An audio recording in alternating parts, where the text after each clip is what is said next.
डाल देंगे। Okay, how to create a login form. तो हम चलते हैं, हम सबसे पहले एक कंट्रोलर बना लेते हैं। कंट्रोलर बनाने के बाद हमने लेट से मैंने एक अकाउंट कंट्रोलर बना लिया। अकाउंट कंट्रोलर कहने का मतलब जितनी भी चीजें होंगी अकाउंट से रिलेटेड, चाहे फॉरगेट पासवर्ड हो, चाहे रजिस्ट्रेशन हो, चाहे आप लॉगिन हो, usually you will write here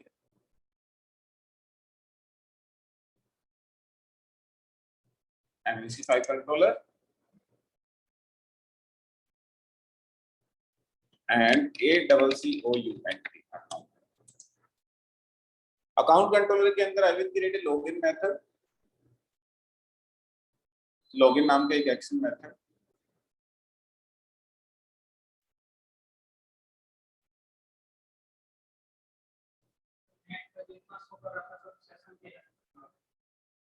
क्या सेशन क्या लॉगिन फेज,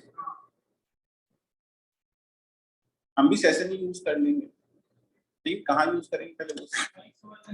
ओके, तो आपने यहाँ पे मैंने एक एक्शन मेथड बना दिया लॉगिन। ओके, अब डेटाबेस में लेट्स से कि मेरे पास एक टेबल भी है, ये कौन सा SRS। ओके, लेट्स से कि मेरे पास एक डेटाबेस में टेबल है, मैं चेक कर लेता हूँ, अगर नहीं है तो बना लेंगे, अगर है तो उसी को यूज कर लेंगे।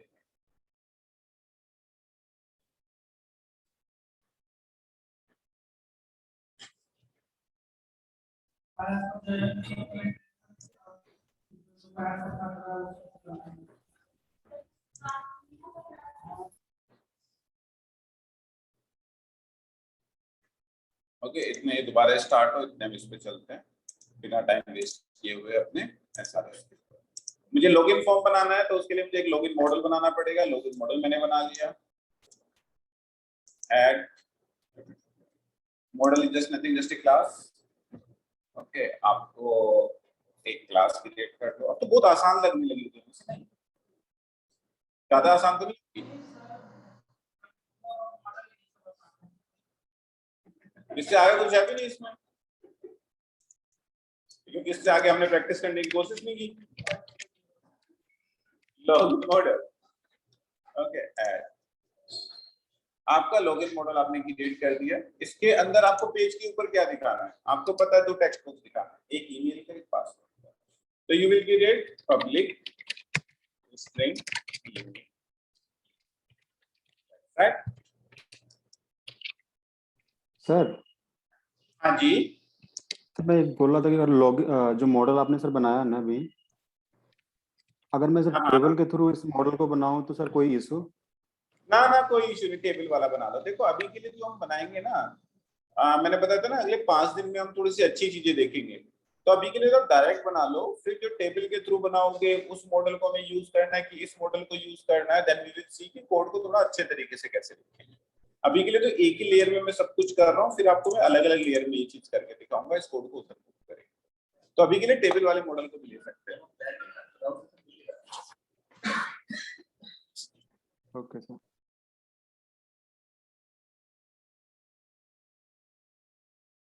जस्ट 1 सेकंड, 1 मिनट में स्टार्ट करते हैं ऑनलाइन वालों।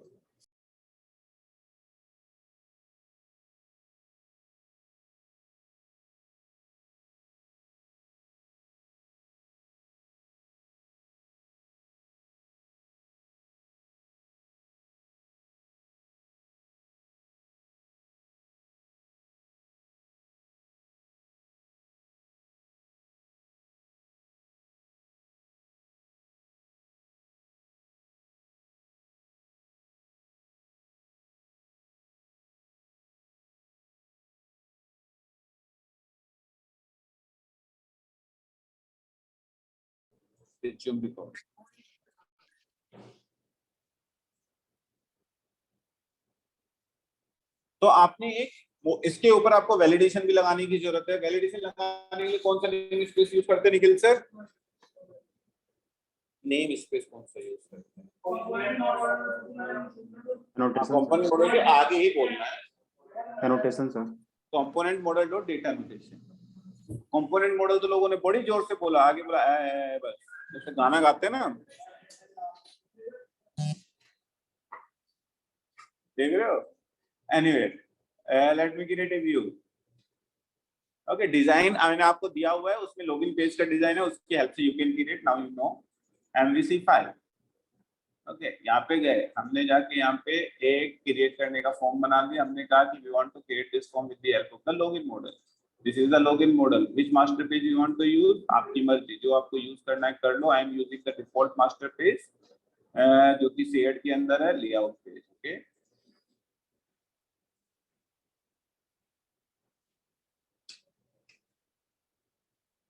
आपका तो जे क्वेरी वाला नहीं चल रहा ना, वो जे क्वेरी वाला जो नहीं चल रहा, हो गया कैसे हुआ? तो सर मैंने लेआउट वाला सेलेक्ट करा था, मैं वही कहने वाला था, आपने ये लेआउट वाली लाइन हटा दी। नहीं, लाइन हटा के देखा सर, प्रिंट नहीं हुआ, फिर व्यू को डिलीट किया मैंने और नया व्यू बनाया विदाउट सेलेक्ट लेआउट। आप ये भी अगर नल कर दोगे ना इसको तो भी चल जाएगा, करके देखना। तो आपका ये आपका फॉर्म बन के आ गया। अब मैं देखो आपको ये बता नहीं रहा हूँ, आपको सब पता है। ओके, अब आप इसका फॉर्म आया, इसके ऊपर बटन आया, इसको क्लिक करोगे तो ये दोबारा से इसी नाम के एक्शन मेथड के ऊपर पोस्ट करने की कोशिश करेगा। तो what I am doing, quickly writing I am http get, ठीक है, और एक और उसके ऊपर मैंने लिख दिया http पोस्ट।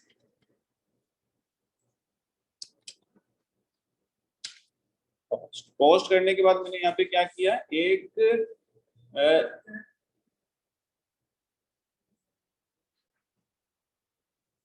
ओके, तो यहाँ पे हम गए LOGINMODEL login model. Okay, login model आपको यहाँ नहीं, क्योंकि ऊपर आपका नेम स्पेस अभी इंपोर्ट नहीं है। तो आपको अगर क्लास नेम सही लिखा है तो यू कैन इंपोर्ट यहाँ से डायरेक्ट यूजिंग मॉडल। अब आपके पास इसमें आपने जो ईमेल और पासवर्ड में फिल करोगे वो मिल जाएगा। Let me check in the database, के डेटाबेस के अंदर क्या हमारे पास कोई ऐसी टेबल है जिस टेबल से हम ये काम कर सकते हैं, जिसमें आपने पासवर्ड और ये सेव कराया हो।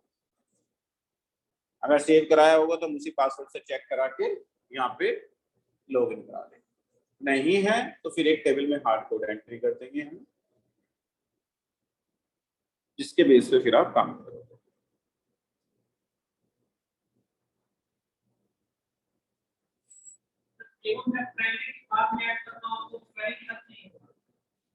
क्वेरी का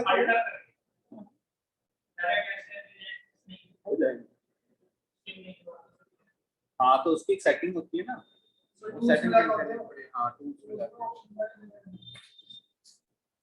डिफॉल्ट बिहेवियर है कि वो करने नहीं देता आपको। ओके, वो आप एक एरर मैसेज आता है जैसे कंट्रोल एस करते हो ऊपर ऐसे पॉपअप टाइप का, तो उसको टूल्स में जाके चेंज कर दो, टूल्स ऑप्शन उसमें जाके अनचेक कर दो।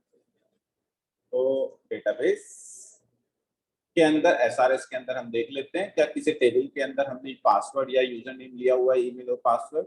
हमने एक स्टूडेंट नाम की टेबल बना रखी है, एक यूजर नाम की टेबल बना रखी है, क्या इसमें है? ओके, ईमेल है लेकिन इसमें पासवर्ड नहीं है। स्टूडेंट वाले टेबल में देखें, ठीक है, इसमें पासवर्ड है और ईमेल भी है। इसी टेबल से मान के चलता हूँ कि इस टेबल में आपका ईमेल, पासवर्ड, यूजर की इंफॉर्मेशन सेव है, इसी से आप लॉगिन कराना चाहते हो। तो न्यू क्वेरी, इसमें पहले मैं क्वेरी लगा के देख लेता हूँ कि पासवर्ड रखे हुए भी है कि नहीं रखे हुए, और उसके बेस पे ठीक है वी विल डू कुछ काम। Select star from TBL STU।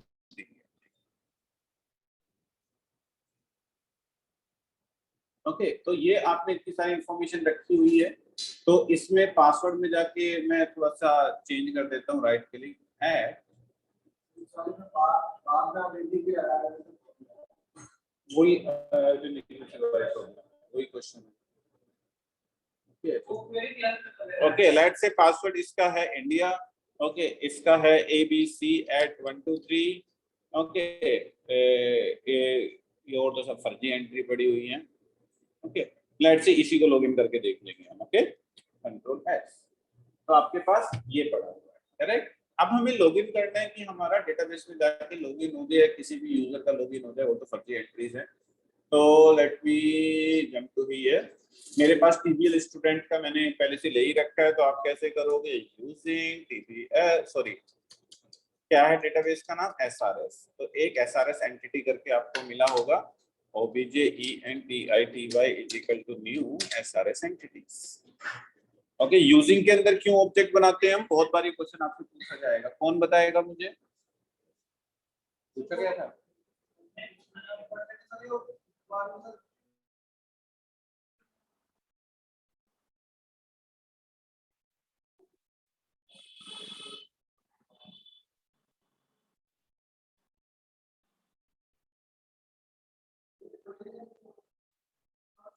जो बाद में स्क्रीन पे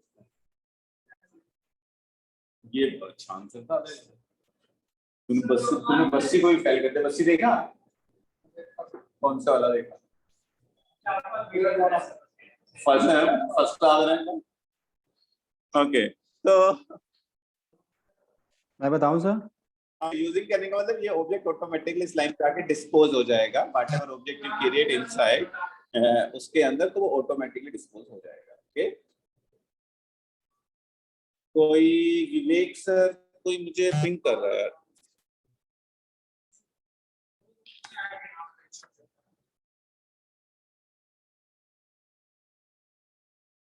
ओके, तो आपको क्या इस तरीके से आपका, ठीक है, आपको ये ऑब्जेक्ट ऑटोमेटिकली डिस्पोज हो जाता है। देखो इसके ऊपर फिर बहुत घुमा के क्वेश्चन पूछे जाते हैं। ओके, घुमा के क्वेश्चन पूछे जाते हैं कि आपके पास आपकी क्लास है, क्लास एबीसी, क्या उसका ऑब्जेक्ट आप यूजिंग केस पे बना सकते हो? ये भी तो एक क्लास ही है। राइट क्लिक करके गो टू डेफिनेशन जाके देखो, ये भी एक क्लास है। क्लास तो आपको पता ही है ना। ओके, तो जब इसका ऑब्जेक्ट हम उसके अंदर बना सकते हैं, तो क्या अपनी क्लास का बना सकते हैं इसके साथ में? Answer is no. अब आपको पता लगा के आना है कि क्यों नहीं बना सकते। Okay,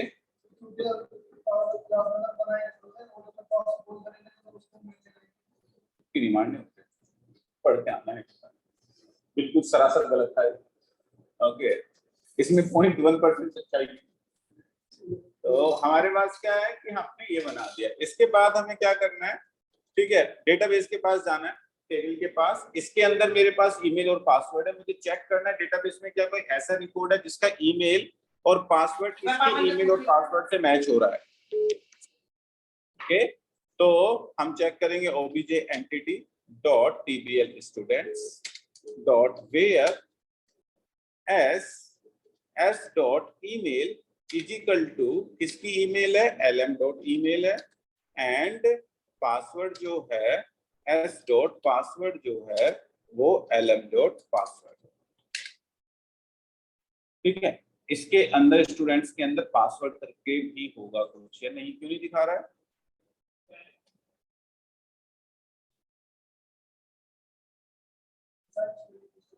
password TASWRD। ओके, तो हमने उधर स्पेलिंग गलत की हुई है। s dot password is equal to lm dot password. Okay, तो हम क्या कह रहे हैं कि डेटाबेस के पास जाओ, जाके चेक करो क्या ऐसा कोई रिकॉर्ड है जिसका ईमेल ये है जो हम लोग टेक्स्ट बुक्स में एंटर करेंगे, और क्या जिसका कोई पासवर्ड ऐसा कुछ है जिसका पासवर्ड मैच कर रहा है। अगर वहां से लेके आ रहा है तो ऐसे रिकॉर्ड का तुम काउंट निकालो। हम कह रहे काउंट निकालो, सिंपल। ओके, या फिर डॉट सिंगल और डिफॉल्ट कर दो, आपकी मर्जी, कैसे भी कर सकते हो। सिंगल और डिफॉल्ट भी कर सकते हो, काउंट भी ले सकते हो, सिंगल और डिफॉल्ट भी कर सकते हो। सिंगल डिफॉल्ट अगर डेटाबेस से आपको पता है कि एक रिकॉर्ड आ रहा है, ओके, तो उसके लिए देखो इतनी रिकॉर्ड हो सकता है, मल्टीपल रिकॉर्ड आपको रिटर्न करे। लेकिन हमें लेफ्ट हैंड साइड में केवल एक क्लास के ऑब्जेक्ट में रिसीव करना चाह रहे हैं। अगर आप सिंगल और डिफॉल्ट लगाओगे तो आपको लिस्ट में रिसीव करना पड़ेगा, क्योंकि ये मल्टीपल कर सकता है। सिंगल और डिफॉल्ट इंश्योर करता है कि आपको लेफ्ट हैंड साइड में एक ही ऑब्जेक्ट मिले। ओके, तो इसलिए हम सिंगल और डिफॉल्ट यूज करते हैं। तो अभी भी आपको आईडी के बेस पे लेना हो तो हमने चेक कर लिया, या फिर आपको नहीं करना तो ऐसे भी कर सकते हो, टू लिस्ट कर दो, आपकी मर्जी। तो it will give you list of TBL students. Now आप ऐसे बहुत सारे तरीके, किसी भी तरीके से कर सकते हो, एसटीडी लिस्ट कर सकते हो। अब यहाँ पे हो सकता है मल्टीपल लोगों के, लेकिन मल्टीपल लोगों के हो नहीं सकते क्योंकि हम मान के चलते हैं ईमेल यूनिक है। ओके, हम जब रजिस्ट्रेशन करेंगे उस टाइम पे हम चेक करेंगे डेटा से जाके, अगर ईमेल मैच नहीं हो रही होगी तभी हम डेटाबेस में सेव कराएंगे। लेकिन अभी के लिए हमने ऐसी कोई कंडीशन नहीं लगाई, तो हमने यहाँ पे देख लिया और फिर हमने यहाँ पे चेक किया if std list dot count is not equal to 0। Okay, मतलब अगर 0 नहीं है तो इसका मतलब कोई रिकॉर्ड है ऐसा डेटाबेस में जिससे ईमेल और पासवर्ड मैच होता है। अगर ईमेल और पासवर्ड मैच हो रहा है तो फिर हमें क्या करना है, उसका लॉगिन तो हो ही गया, लॉगिन तो मान के चल रहे हैं। फिर हमें क्या करना है कि उसको यहाँ से किसी दूसरे पेज के ऊपर रिडायरेक्ट करना। लेकिन जो बंदा लॉगिन हुआ उसकी इंफॉर्मेशन मुझे पूरी वेबसाइट में चाहिए, तो मैं क्या करूंगा, उसकी इंफॉर्मेशन को मैं सेशन में उठा के रख लेता हूँ। कभी कुछ भी ऐसी चीज जो आपको सब कंट्रोलर्स के ऊपर किसी भी कंट्रोलर के किसी भी एक्शन मेथड के ऊपर रिसीव करनी है एक बार रख के, तो आप उसको सेशन में रख सकते हैं। सेशन इज, ठीक है, will be available across all the website. हर एक आपने जैसे टाइम डेटा क्या होता है एक रिक्वेस्ट से दूसरी रिक्वेस्ट के लिए, व्यू डेटा क्या होता है यहाँ से केवल व्यू के लिए। सेशन पूरी वेबसाइट में कहीं भी एक्सेस कर सकते हो, किसी भी पेज के ऊपर किसी भी व्यू के ऊपर एक और वैल्यू रखो सबके लिए, और ये यूजर स्पेसिफिक होता है। जैसे एक वेबसाइट है उसमें ब्रिजेश ने भी लॉगिन किया, आनंद ने भी लॉगिन किया, तो दो सेशन बनेंगे, ब्रिजेश का अलग सेशन रहेगा और आनंद का अलग सेशन रहेगा। ये नहीं कि आनंद सर ने लॉगिन किया तो सेशन में आनंद की डिटेल है तो फिर ब्रिजेश जब लॉगिन करेगा तो आनंद की डिटेल दिखेगी, नहीं, दोनों अलग अलग सेशन बनते हैं आपकी वेबसाइट के ऊपर। ओके, तो सेशन का एक डिफॉल्ट टाइम होता है 20 मिनट्स, एंड जो डॉटनेट आपको प्रोवाइड करता है 20 मिनट्स का मतलब अगर आपने वेबसाइट पे कुछ भी हरकत नहीं की 20 मिनट्स के अंदर तो आपका सेशन ऑटोमेटिकली खत्म हो जाता है। क्योंकि सेशन कहाँ बनता है, सर्वर के ऊपर जाके बनता है, सर्वर पे स्पेस लेता है। अगर आपकी वेबसाइट में 200 लोगों ने लॉगिन किया तो 200 लोगों के लिए स्पेस सर्वर पे लेगा वो। इसलिए अगर आप वेबसाइट देखते हो IRCTC, उसमें आपका सेशन टाइम ऑफ केवल 2 मिनट दिया जाता है। 2 मिनट इसलिए दिया जाता है कि उसमें करोड़ों लोग लॉगिन करते हैं और 2 करोड़ों लोगों के सर्वर पे स्पेस जाता है, तो मान के चलते अगर कुछ नहीं कर रहा तो इसको रिमूव करो। तो बाय डिफॉल्ट अगर आप सर्वर का टाइम आउट, सेशन का टाइम आउट नहीं देते तो इट इज 20 मिनट्स जो डॉटनेट आपको प्रोवाइड करते हैं। You can increase, you can decrease, it's up to you. तो आप इंक्रीज या डिक्रीज को कर सकते हो। ओके, तो session you can access across all the website. It's an क्या बोलते हैं, सर्वर पे स्पेस लेता है, यूजर स्पेसिफिक होता है, ये आपको याद रखना है। कुछ भी की दे दो, की देने का मतलब मैंने यहाँ पे की दे दी इसको माय, ठीक है, सर स्टूडेंट। सर मेरा क्वेश्चन था यहाँ पे। हाँ जी। सर जो सेशन हमने लगाया हुआ है ना, अगर इस सेशन को अगर हम किसी ब्राउजर पर रन करते हैं, जो आता है हमारे सर HTTP लोकल होस्ट आता है, अगर जो हमने सेशन लगाया और उस सेशन को अगर हम किसी अदर ब्राउजर पर जैसे फायरफॉक्स पे ले जाके अगर रन करते हैं तो क्या ये रन होगा सेशन उस केस नहीं, में? ना ना ना ना, सेशन केवल एक ब्राउजर स्पेसिफिक होता है। आप जीमेल पे लॉगिन करते हो, आप दोबारा जाके फायरफॉक्स पे लॉगिन करोगे, दोबारा लॉगिन मांगेगा। Yes sir. ओके, क्योंकि क्या करते हैं ना, सेशन तो बहुत डिटेल, बहुत बहुत बड़ी चीज होती है। सेशन क्या करता है, सर्वर पे स्पेस लेता है, लेकिन सर्वर पे स्पेस लेने के बाद एक जो यूनिक आईडी होती है सर्वर की, सेशन की बोलते हैं उसको, वो वापस आती है और ब्राउजर की कुकीज में सेव होती है। तो ब्राउजर को पता होता है कि ये सेशन आईडी है जो मुझे देगी। अगर आप दूसरे ब्राउजर पे लॉगिन करोगे तो वहां दोबारा लॉगिन करना पड़ेगा, तो वहां पे फिर 20 मिनट्स का सेशन मिलेगा आपको। ओके, तो आपको ये अगर दूसरे ब्राउजर पे जाओगे तो नहीं कर पाओगे। तो आपने LM को यहाँ पे उठा के रख दिया, LM उठा के आपने सेशन के अंदर स्टोर कर। अब जिस सेशन को you can access all over the, ठीक है, और यहाँ से अगर काउंट 0 नहीं है सेशन में रखने के बाद मैंने इसको, ठीक है, क्या कर दिया, RETURN return redirect to action. Redirect to action method क्या होता है हमारा, इसको यहाँ से हटा दिया, सर अदर पेज पे रिट्रीव करते हैं डेटा। रीडायरेक्ट टू एक्शन हमने क्या किया, रीडायरेक्ट टू एक्शन कर दिया। हमने कहा कि हम स्टूडेंट कंट्रोलर के कौन से वाले मेथड पे भेज देंगे इसको। यहाँ पे गए, स्टूडेंट कंट्रोलर हमने बना रखा है, स्टूडेंट कंट्रोलर के डिस्प्ले स्टूडेंट से भेजते हैं अगर लॉगिन हो जाता है। ओके, अगर लॉगिन नहीं होता तो हम यूजर को एरर मैसेज दिखाते हैं। तो this is how you will perform in login operation, अगर आपको कभी करने की जरूरत होती है तो ये एक्शन का नाम है। दूसरा पैरामीटर क्या कहता है, अगर आप देखोगे तो एक पैरामीटर इसका ये भी होता है कि कौन से कंट्रोलर को, हम कह रहे हैं कि स्टूडेंट कंट्रोलर। अगर आप कंट्रोलर का नाम नहीं दोगे तो वो इस एक्शन मेथड को इसी कंट्रोलर के अंदर सर्च करने की कोशिश करेगा। अगर आपने कंट्रोलर का नाम दे दिया तो क्या करेगा, इस कंट्रोलर के अंदर इस एक्शन मेथड को सर्च करेगा, उसके ऊपर ही डालेगा। और हाँ हाँ, और सेशन में वैल्यू है तो उसको वहां सेशन में वैल्यू मिल जाएगी, कभी भी आपको जरूरत पड़ेगी। अब हमने क्या किया इसको, और अगर लेट से कि आपका ये काउंट इज इक्वल टू 0 मिलता है तो इसका मतलब सर्वर पे, सर्वर कह रहा हूँ, डेटाबेस में लॉगिन आईडी और पासवर्ड जो आपने ईमेल लिखोगे उसके अगेंस्ट कोई यूजर नहीं है।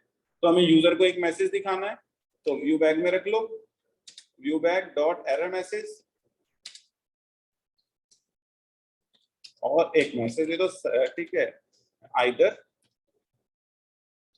योर यूजर नेम और पासवर्ड इज इनकरेक्ट।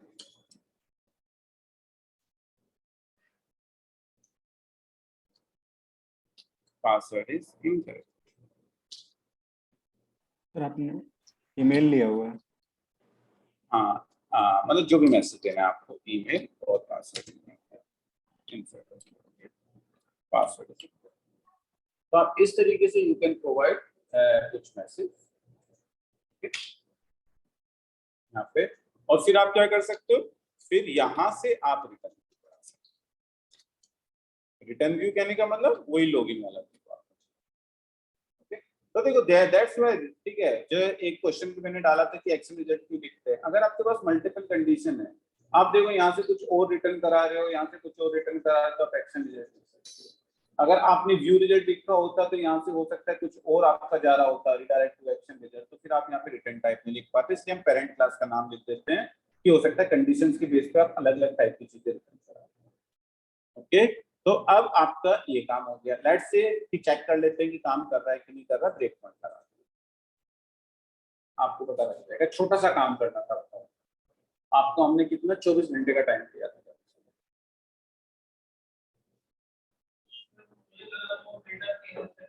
तो फिल्टर तो आएगा, लॉगिन तो नॉर्मल होना है।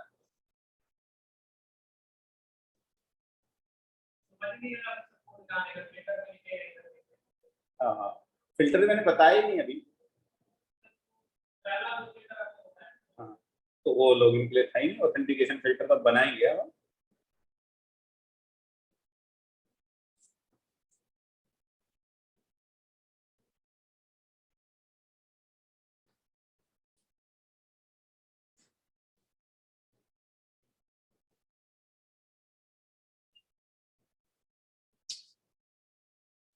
मीटिंग एंड होने वाली है, आप लोग रिज्वाइन कर लो।